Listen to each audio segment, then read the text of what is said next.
Hi friends, நம்ம VPN டெக்கில் பார்த்திங்கன்னா நம்ம ஃபாரெக்ஸ் ட்ரேட் மேனுவலாக பண்ணிகிட்ருக்கோம். அக்கௌண்ட் மேனேஜ்மெண்ட்டு இது நம்ம கிளைண்ட் அக்கௌண்ட்டு. இப்போ பார்த்திங்கன்னா ப்ராஃபிட் நம்மளுக்கு $71 ரன் ஆகிட்டுருக்குங்க. ஸோ இப்போ டிபி அடிக்க போகுது. இப்போ நம்ம போன வாரம் ப்ராஃபிட் பார்த்திங்கன்னா லாஸ்ட் வீக்கில் வந்துட்டு $845 வந்திருக்கு மக்களே. லாஸ்ட் 3 months பார்த்திங்கன்னா $2400 வந்திருக்குங்க. இது வந்து ஃபஸ்ட்டு ஸ்டார்ட் பண்ண கேபிட்டல் வந்து 2000 தாங்க. சரிங்களா. இப்போ வந்து ப்ராஃபிட் வந்து $73 ரன் ஆகிட்டுருக்கு. இப்போ க்ளோஸ் ஆகிருங்க.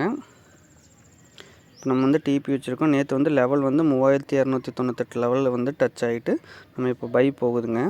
நம்ம இப்போ வந்து 33 டார்கெட், 35 டார்கெட் வச்சுருக்கோம். அடிச்சேன்னா ஒரு $80 ப்ராஃபிட்டில் க்ளோஸ் ஆகிருங்க. நம்ம வந்து டெலிகிராமில் கான்டாக்ட் பண்ணுங்கள். யாராவது அக்கௌண்ட் மேனேஜ்மெண்ட் இருந்தாலும் சொல்லுங்கள், பண்ணிக்கலாங்க. ப்ரோக்கர் நல்ல நல்ல ப்ரோக்கர்ஸ்லாம் இருக்குது. அதில் அக்கௌண்ட் ஓப்பன் பண்ணி நீங்கள் ட்ரேட் பண்ணிக்கலாம். நம்ம ட்ரைனிங்கே எடுக்கிறோம், கைட் பண்ணுறோங்க. சரிங்களா.